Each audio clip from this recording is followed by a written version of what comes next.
റസൂലുള്ളാഹിന്റെ അനുയായികളായ എന്റെ ഉമ്മത്തിനോട് ചോദിക്കട്ടെ, നമുക്ക് വാപ്പാനോടെങ്ങനെ പിണങ്ങാൻ കഴിയും? മൂത്താപ്പാനോടെങ്ങനെ പിണങ്ങാൻ കഴിയും? എളാപ്പാനോടെങ്ങനെ പിണങ്ങാൻ കഴിയും? ഭാര്യയോടെങ്ങനെ പിണങ്ങാൻ കഴിയും? കുടുംബബന്ധം എങ്ങനെ മുറിക്കാൻ കഴിയും? കഴിയില്ലല്ലോ. വിട്ടുവീഴ്ചയുണ്ടെങ്കിൽ കുടുംബങ്ങൾ ഭദ്രമാണ്.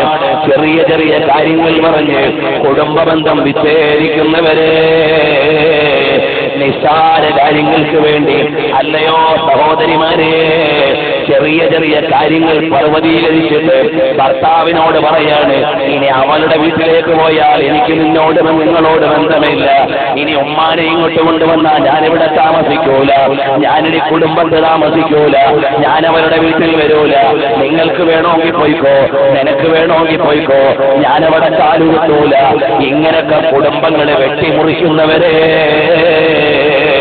റസൂലുള്ളാഹിനെ സ്നേഹിക്കുന്നവരാണെങ്കിൽ ഏതെങ്കിലും കുടുംബങ്ങളോട് ബന്ധവിച്ഛേദമുള്ളവര്, എന്റെ ശബ്ദം ഇവിടെ ഇരുന്നോ ഗൾഫിലിരുന്നോ ലോകത്ത് എവിടെ ഇരുന്നെങ്കിലും കേൾക്കുന്നവരുണ്ടെങ്കിൽ ഇന്ന് മുതൽ ബന്ധങ്ങൾ പുനർചേർച്ച നടത്തിക്കോ.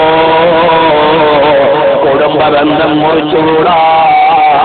എത്രയെത്ര സഹോദരിമാരാണ് ചില കുടുംബങ്ങളിൽ പുതിയ പെണ്ണുങ്ങളായി വന്നിട്ട് ആ കുടുംബങ്ങൾ ചിന്നിച്ചിതറിയില്ലേ? സഹോദരന്മാരെ തെറ്റിച്ചില്ലേ? ഉമ്മയും മക്കളെയും അഭിപ്രായ വ്യത്യാസത്തിലാക്കിയില്ലേ? ചില അമ്മായിയമ്മമാരുടെ കടുംപിടുത്തം കൊണ്ട് ഭാര്യാഭർത്താക്കന്മാര് സന്തോഷമില്ലാതെ വേദന അനുഭവിക്കുന്നില്ലേ? ഉമ്മമാരെ, അതും വലിയ കുറ്റമാണ് കേട്ടോ. ചില അമ്മായിയമ്മമാരുടെ പിടിവാശി കൊണ്ട് മകന് മരുമകളുടെ അടുത്ത് പോകാൻ വയ്യ, മകൾക്ക് മരുമകന്റെ അടുക്കൽ പോകാൻ വയ്യ. പേരിട്ട ആളെ മാറിയതിന്റെ പേരിൽ ഇനി അവനെ വേണ്ട. ഒരു ചെറുപ്പക്കാരൻ വന്ന് കരഞ്ഞുകൊണ്ട് പറയാണ്, ഉസ്താദേ, ഞാൻ എന്റെ ഭാര്യയെ തലാക്ക് ചൊല്ലേണ്ടി വരികയാണ്. മോനെ, എന്താ പ്രശ്നം? പ്രശ്നം തുടങ്ങിയത് വേറെ എവിടെയുമല്ല, എനിക്ക് കുട്ടി പിറന്നപ്പോൾ പേരിട്ട ആള് മാറിപ്പോയി. അതുകൊണ്ട് എന്റെ ഉമ്മമാരോട് പറയുന്നു, എന്റെ സഹോദരിമാരോട് പറയുന്നു, എന്റെ ശബ്ദം ശ്രവിക്കുന്ന നല്ലവരോട് പറയുന്നു, അല്ലാഹുവിന് ഏറ്റവും പൊരുത്തം കുടുംബബന്ധം ചേർക്കുമ്പോഴാണ്. ആയുസ് കൂടാനുള്ള കാരണം അതാണ്. ആരോഗ്യം കിട്ടാനുള്ള ഒരു അമലാണത്. ഇന്ന് ഓരോ വീട്ടിലും എന്ന നിലയ്ക്ക് ക്യാൻസർ രോഗമാണ്.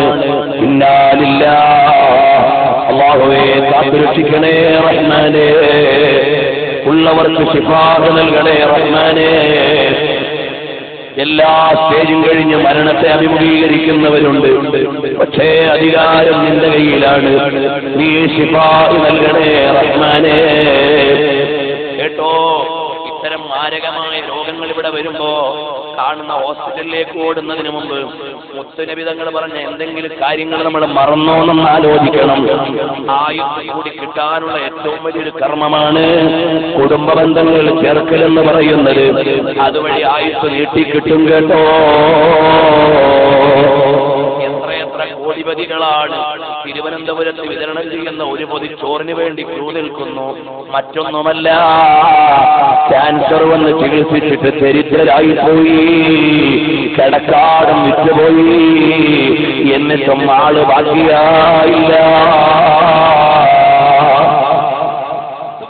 വലിയ പരീക്ഷണങ്ങൾ അല്ലാഹുവിൻ്റെത് വരുമ്പോൾ അല്ലാഹുവിനെ ശുക്ർ ചെയ്തുകൊണ്ട്, അവനോട് ഇസ്തിഗ്ഫാർ ചെയ്തുകൊണ്ട്, അല്ലാഹുവിനോട് അടുപ്പം സ്ഥാപിച്ചുകൊണ്ടാണ് നമ്മൾ റബ്ബിലേക്ക് ചേരുകയാണ് വേണ്ടത്.